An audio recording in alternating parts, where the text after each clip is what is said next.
And we're going to start off by talking about just esports in general. Recently, it came out, we have more colleges and universities showing interest in esports and competitive gaming. If not for the competition's sake, for the recruitment part of the schools. It makes them look good, and it provides a value to kids to choose that school over another one.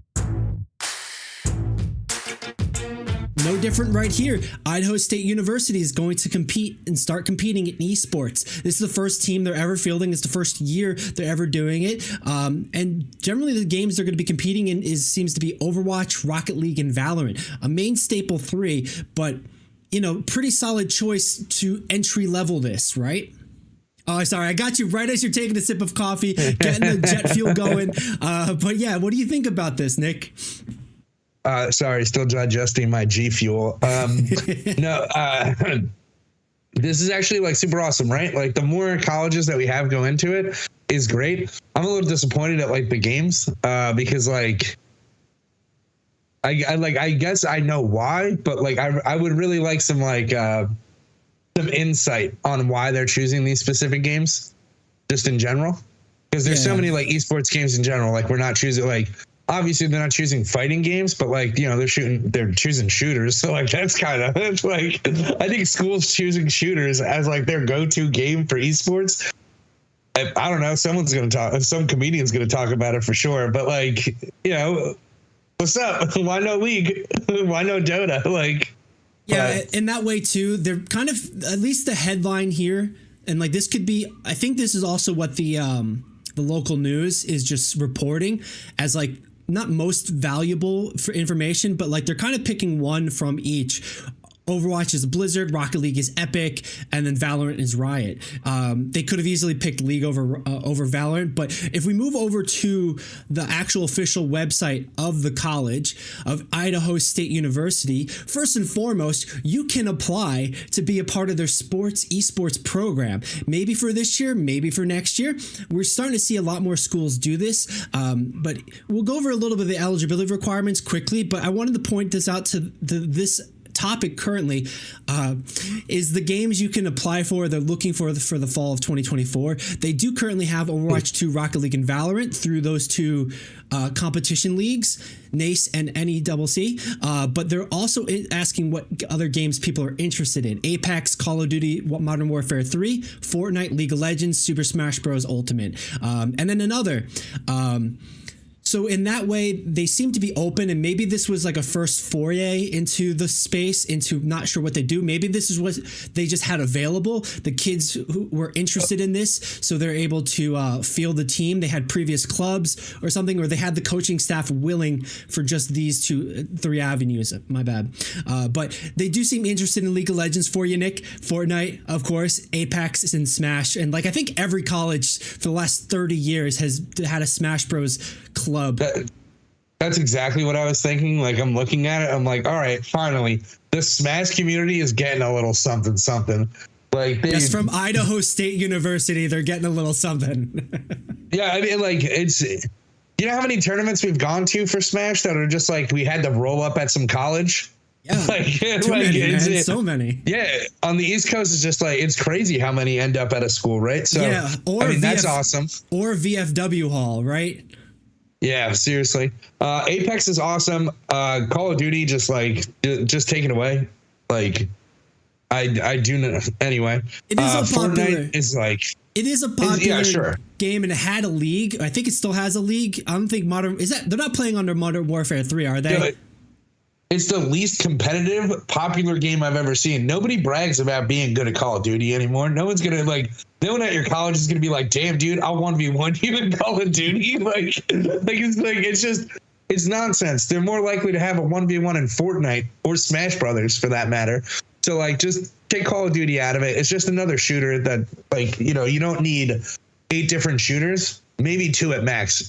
to field like teams or something like that. I'm not sure, but Hey, Billy here. Wanted to take a quick minute to let you know a few different things. If you enjoyed the video so far, please consider liking and subscribing. It really helps us out and it tells the algorithm to share it with more people. You can find the Esports Meta live every week on Twitch and YouTube. It's where we film the podcast or hang out, play games, and chat. If social media is more your vibe, check us out on Instagram, TikTok, Threads, or Twitter if you use Threads. Does anybody use Threads? This is a video game community that's excited to talk about esports, so jump into the conversation. Of course, you can find more videos like this here on YouTube. Just hit that subscribe button right there or there. Thanks for watching, and let's get back to the show. Well, in that way too, like the genre of shooters, we've got Apex as a battle royale shooter. We've got Fortnite, which is a battle royale, but it's like half builder, half shooter, and they've gone more shooter in the recent, but that's still like a wackier, crazier sort of game. League of Legends as a MOBA, like they could bring in CS2, Counter-Strike 2 for like a tactical shooter. Valorant is. We talked about that. That ain't happening. There's no shot they're gonna go CS2 with that community. That community is the spiciest community on the planet, bro. Caliente. Like it's like absolutely not, bro. That thing's pecan. I'm not dealing with that. Like they're absolutely not choosing the CS2 for that. Okay. There's no shot. Yeah, I get you. You're saying it's a little too spicy for that Idaho flavor palette. Bro, I'm thinking how many people went and did a name change service real quick. Like all these college students in Idaho right now who immediately just said, hold on a second, God, change this name real quick, like change its Twitter handle. Like they might actually be thinking about that, because part of the eligibility and form here, you have to fill out your IDs on these platforms, Battle.net, Steam, Activision, etc. So they might be like searching through. I don't know how in depth they'll be able to check as far as if you have any pings against your player rating, your morality score, etc. But maybe they'll be able to see that, you know, your Battle.net ID is like a 1 out of 5 stars in Overwatch and you've been playing for 6 years. Like they might just like, yeah, I know, bro, you're toxic. We ain't taking you. Yeah, right. Like outside the game, you're lovely, but inside of the game, you know, not so much. Not so much. But like speaking on to like the games that they really should be at, like the Pokemon ones, right? Like Pokemon VGC just alone, or Pokemon Unite, like are both very nice. As we talked about, they have prize support. They're supported by the Pokemon Trading Company. Like these are the games that you should be like looking for your students to like really like go into, like if they're going to do careers and stuff like that. Because what's the fallback?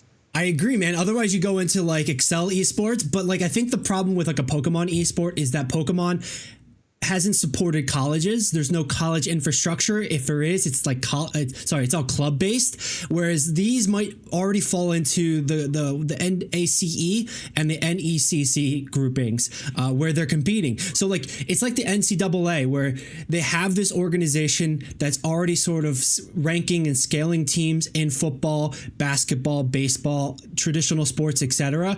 And they, you know, quite honestly, they do it kind of fucked, pardon my language, but it's all over the place. And like my favorite story of recent, Nick, if you haven't heard, Notre Dame plays in a certain conference. They get 8 games in that conference, so they have to do 12 for the year, I think, they paid a team to come play them.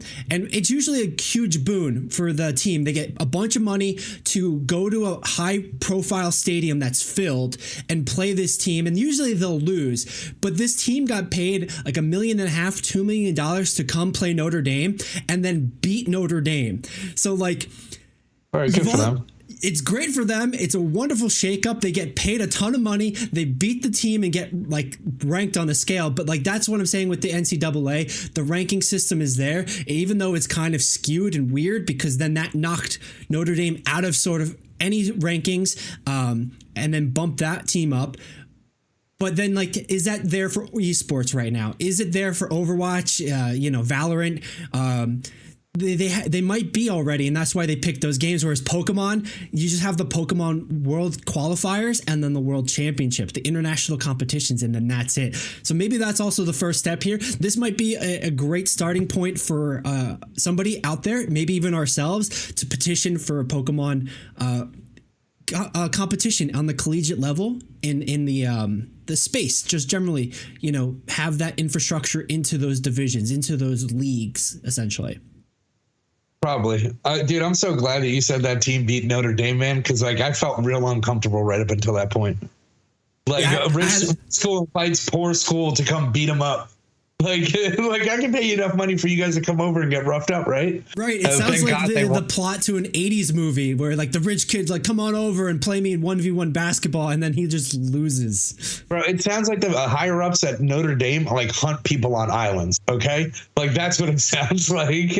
But anyway. And Notre Dame is like smaller school by comparison to some of these other ones. It's very historic, but like compared to a USC or like a California school, even LSU, talking about Louisiana schools, and like these schools are ginormous, and a lot of it is because of football and because of traditional sports, etc. So they've got these power in them, and where they literally are paying lesser schools to come in and play them so they can get easy wins.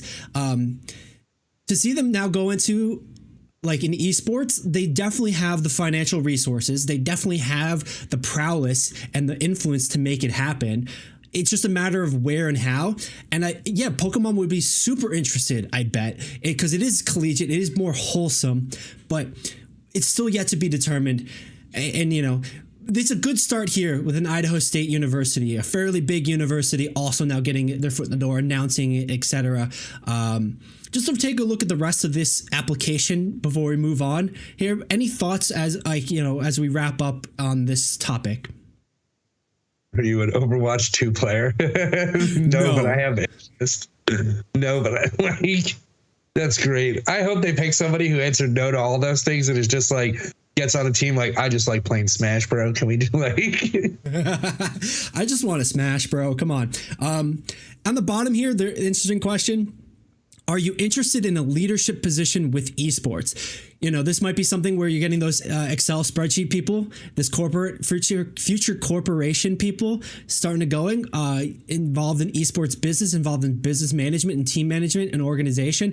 This is another, it's the smallest part about this whole application, the last question on it, but I do feel like it's probably one of the most important parts. And we're going to start seeing that happen a lot more, where not just people who want to play the game, but they're going to have programs for people who want to organize tournaments, run teams, organizations, and it's going to multitask with the general business knowledge. But these people, you know, we're going to go into specifically and very quickly who was a part of the inaugural team here, just to shout them out, do a little bit of a good guy moment here, because this is a big deal to be part of this, and they're going to have a lot on their shoulders, essentially. I'm sure it's not going to be like, you know, painstaking, but still, congratulations to these guys.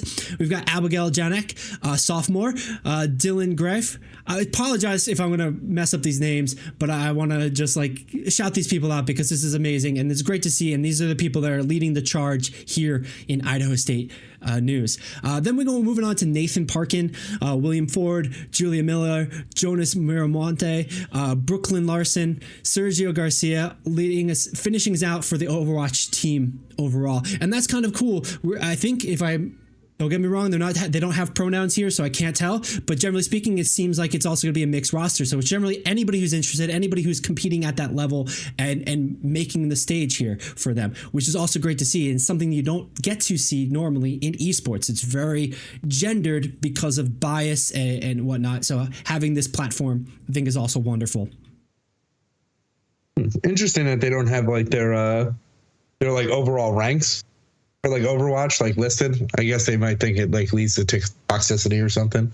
But I would like to see like what their average, like what the average team rank is. You don't have to give me everybody, right? But like, what's the average between all of them? Like, are they gold, platinum? Like, you know, are they diamond?